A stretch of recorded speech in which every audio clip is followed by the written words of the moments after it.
Hello, my name is Janice Arnold, Board Development Consultant at the Manitoba School Boards Association.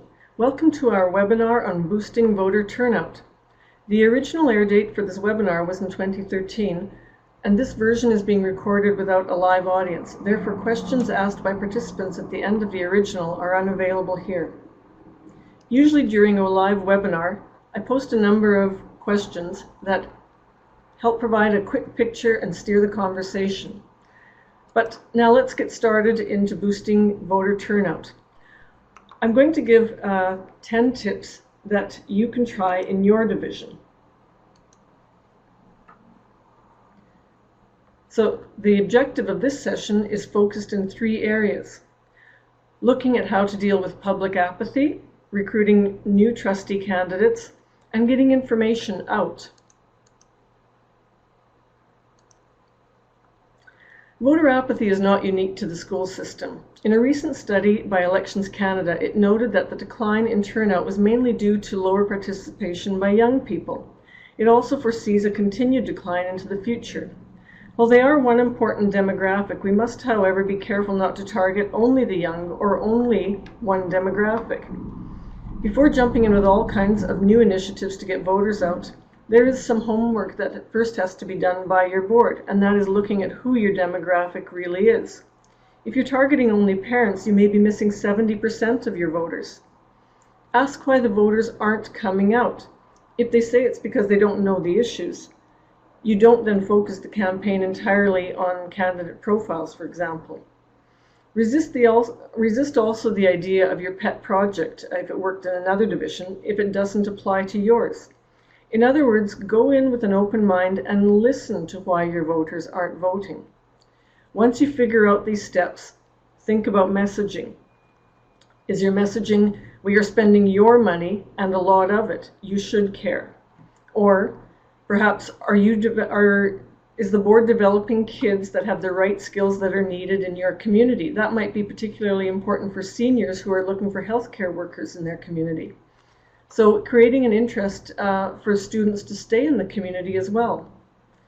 Do you know what level of school taxes impact your tax bill? Maybe that's the important message. Everyone seems to have an opinion on taxes, but do they realize how school budgets affect their taxes? Or perhaps the messaging is something entirely different. There was something called the Democracy Project, and this is what it said. People all over the world do not have the opportunity to vote because they live under dystopic tyrannical regimes. They are dying in attempting to vote. Therefore, if you do not vote, you are kind of spitting in their faces and telling them that they're dying for no reason. Taking a message like that and doing it in conjunction with Remembrance Day and having a veteran deliver the message could be powerful. So find resources also to deliver the message in many different ways, and perhaps several messages. So much more, but there's many more different messages that you can have. But once you find out why people don't vote, then look at developing a coherent strategy. Now, let's look at some ideas on how to stem the tide of voter apathy. I've got 10 tips for you here. Let's start out with this first one. Start early and make it ongoing. Look at more dialogue, exposure, and education around voting. So meaningful engagement in schools. Make it relevant to kids. Participation in school elections and show them the issues that directly affect them. There's also school advocacy projects. Advocate on an election issue related to them and get the message out in the community. Motivate parents this way to vote. And as I said before, messaging, the importance of getting out and voting and casting a valid vote. Bringing non-traditional demographics in as well to communicate and participate in something with your own board. Perhaps that's the business community or seniors, or bringing them into the school to meet with students. For example, as I said before, having a veteran come to talk to them about fighting for freedom and the right to vote. Develop policy for administration to include information on the divisional website or perhaps school websites and elsewhere. You can post resources on there. You can get information from the Manitoba School Boards Association, information on election activities, candidate profiles can go up on there, and maybe a link to, I know the City of Winnipeg, they have information about elections on their website. But you may want to consider as a board a bit of a designated format and what's acceptable to go on there, and you can provide direction to administration that way. Engage people in the way that they want to be engaged and through the mediums that they use. So for example, using technology. And also an example here would be using unemployed youth and those with only part-time work. They're a rich, untapped vein of volunteer manpower, and perhaps you're going to be offering them skills that they can use in return. Bring them in, but also recognize that you may have to step outside your comfort zone in the issues and mediums that they want to use. So don't ask them in and just give them tasks that they will have to be doing. Give them an endpoint, a goal or objective, and ask them how to get there. And it may not be what you imagined. So for example, the Walker Art Gallery in Minneapolis, they weren't expecting much when they agreed to host an event screening YouTube videos of cats. But throngs of people showed up, many bringing their pets or dressing up as cats. There was enthusiastic participation in sculptures of cats made out of butter. And they thought that they had originally thought they would get about 300 or 400 people, but there were 12,000 that showed up with paying $25 each to get in. So use a medium that people want to use themselves. So it's easy to bemoan the fact that today's youth spend every waking hour staring into glowing screens, but if technology is their current obsession, then you might need to bring that into the mix. Make it a texting contest or organize a flash mob. So the message is really, you can't problem solve your way into the future. Instead, seeing problems that need to be solved, and instead of seeing problems that need to be solved, you have to start by seeing the possibilities. And personal relevance. This is a good one that I like. It's the what's in it for me rule. In your planning stages for a campaign or communication plan with your community, include a past issue that had community relevance, and then brainstorm on a future one like that. Many people say they don't vote because they're too busy or they don't have enough time. But with relevant issues and making it personal, they should be able to prioritize that voting. So for example, if you have your healthcare plan, if it's Blue Cross, for example, and they are trying to engage you to come out and listen to a 2-hour session on how to process your claims online, that might not really sound very relevant for you. So are you really going to go out? So really, when you're presenting issues or you're trying to get voters to come out, ask that all-important question, what's in it for them? Number 3, media exposure. As part of a strategy, include what works in your community. So for example, you will unlikely get TV stations out, but why not tap into small community newspapers and work with administration to include information on the website, or going through small radio stations, even church bulletins, business partners in their newsletter or flyers. So it's not just in the lead up to the election, but include information and questions you're dealing with as a regular segment, perhaps in a community newspaper. Involve the community so the school division is already on their minds, and create a feeling of caring early on. And when it comes to media, make it easy. Is it for the layperson? Is the language for the layperson? And is it a ready-to-use story? There's evidence that shows that a ready-to-use story will be picked up way more often than if you're just feeding tidbits here and there to a reporter. It needs to be a real and legitimate story, so you have to think too about what is the hook. It's not just a nice-to-know kind of issue, but it's really something that's going to grab the media's attention and in turn grab their reader's attention. So you might look at what decisions did you make at the last meeting, but maybe more importantly, what's the decision that's going to be made at the next meeting? That's news. And it's not just posting the agenda. You take the agenda, pull it apart, and find out the news items. Is there something really there that you're going to take action on? Then you package it as a news story, making sure it's concise. You provide a few details, staying away from jargon. Giving quotes is good, from a board member, the chair, the superintendent, or line up an interview with the superintendent, a parent, or a student. If you put 3 of those stories into the media per month, then they might pick up a couple or one, and it starts to pull people into what's going on. Take something like budget reporting. You might host a couple of forums, discuss the preparation and development, and hold a work session, and then you vote.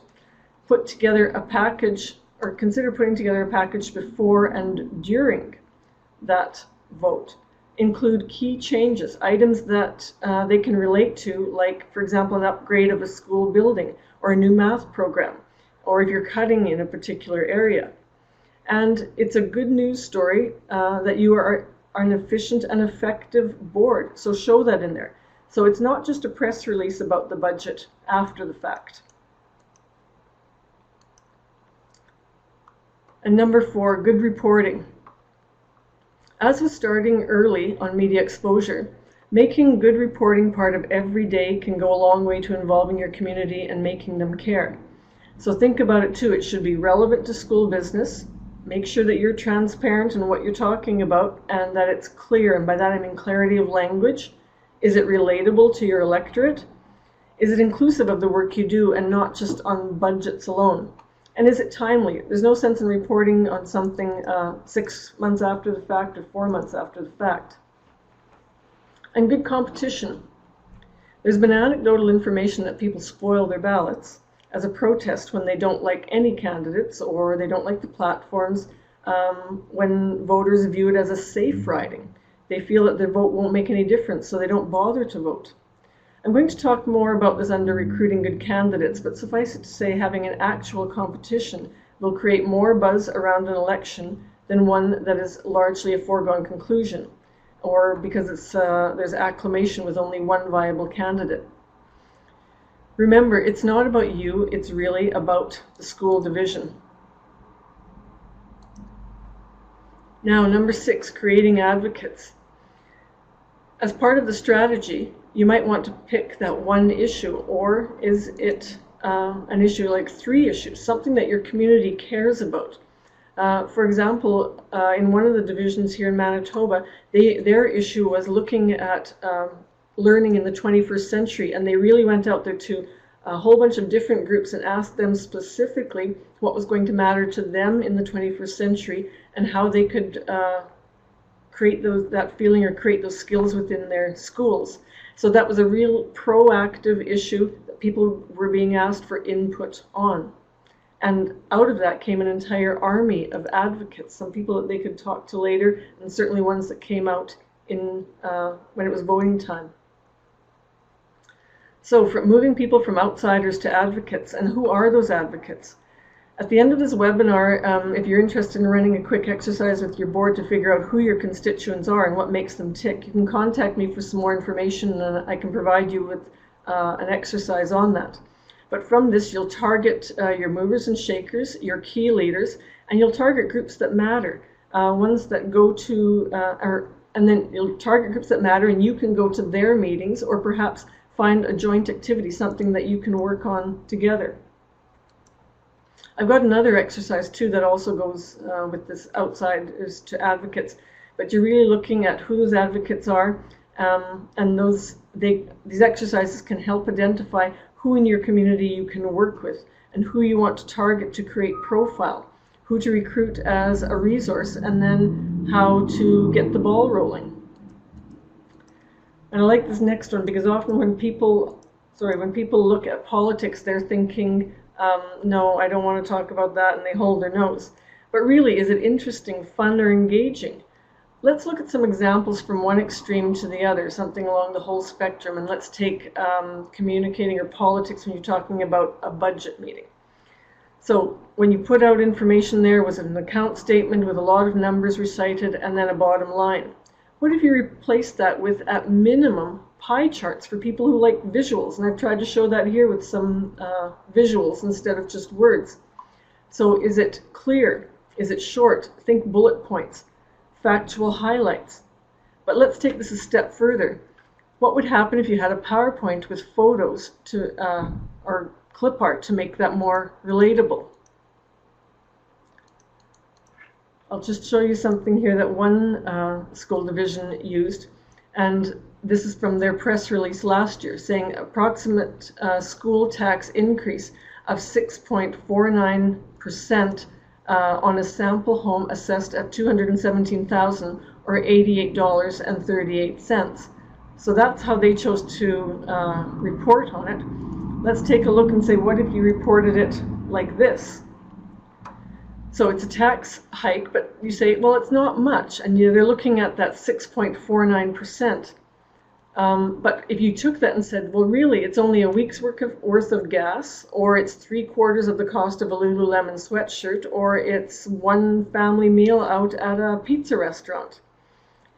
So one thing that they did do that was very good, though, in their press release was they did relate it to a lot of specifics. They said that the increase was for funds for the purchase of musical instruments. It provided increased support for the art learning project, or it was also 0.5 full-time equivalent increase in music teachers. So there were some specifics, but you can also think about doing something fun like I've got here. So I've given the example now of budgets, and that's not always fun, but what if we try and put some fun into politics, and let's look at way at the other end of the spectrum. So if you took something and said, we're going to talk about politics and show people politics, but we're going to make it more interesting, and we're going to do it within our local community fair, and we're going to call it not politics or meet something with the division or with the municipal government, but you're going to call it a community rally. You get together with the municipal council and put on just a 2-hour event. So you're talking about bringing in all the people, and it can on the municipal council or in your school division board, and it takes little time and little effort. You might have a find your counselor trustee game, and an example is put out a clue that says this trustee represents Ward 6 in Happytown, and they have to go find out who that is, or this counselor lived in town A, B, and C in the division, but people have to go around and talk to these people to figure out if it is them. Then you could also have a panel debate of counselors and trustees and make it fun, not too serious a subject, but still make it relevant and something that isn't frivolous. You could also include a school supply drive, bringing home the message of budgets, and instead of a suggestion box, have a resolution box with 4 choices. I resolve to attend one school board meeting, one school council meeting, vote in the next election for both councillor and trustee, or bring a first-time voter with me to the election. You might also offer food, but nothing that'll create a long lineup, because you want them going around talking to these people and meeting them. And maybe you can have the students involved and make it even a French cafe. So look at making the politics a bit more fun. That was number 8. Let's look at number 9. As part of your strategy, put together a Vote With Me campaign in which you encourage people to bring someone with them to vote, preferably, of course, a first-time voter. And number 10, events that spur interest and connect people with experts in an area. So, for example, a town hall meeting, meet the candidates, an issues expert, the chief administrative officer, an information night with municipal councillors. Make it a proactive event, not a reactive event. It's a good news story, a project maybe, or seeking input on a question. So we've gone through the 10 tips that you can try, but I still do want to touch on recruitment. So not too long ago, Manitoba trustees were asked to contribute to a promotional video to recruit new candidates in their area. Not everyone is really keen, as they may have seen as a bit of competition. It may not be an issue in your division, however, I think it's useful to touch on this as it also forms the pitch for getting new people interested and getting the public interested in elections in general. If you're looking to tap into some possible new trustees and tap them on the shoulder to run, some might ask why you want them to run. So they're thinking, are there problems with others and that you want off the board? Or what's in it for you if I run? So be prepared to answer those questions. And if you're having reservations about creating competition, here's some selling points. The board should actually celebrate competition. It gives the constituents choice to pick up the right skills, and with those skills, it best serves the division. The division should be bigger than personal ambition, And if you set that ahead or as the priority, then you're looking to give voters choice.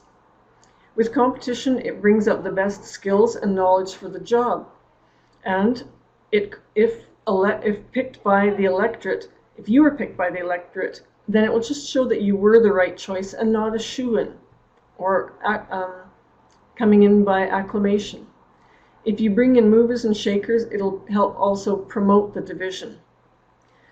So recruitment, you might want to look at your board and see what skills you could beef up. Analyze what's needed. Is it around the areas of finances or governance or education? How does your board match up? Where are you weak? And most important, you really want a strong board with good skills. So this could influence who you might tap on the shoulder.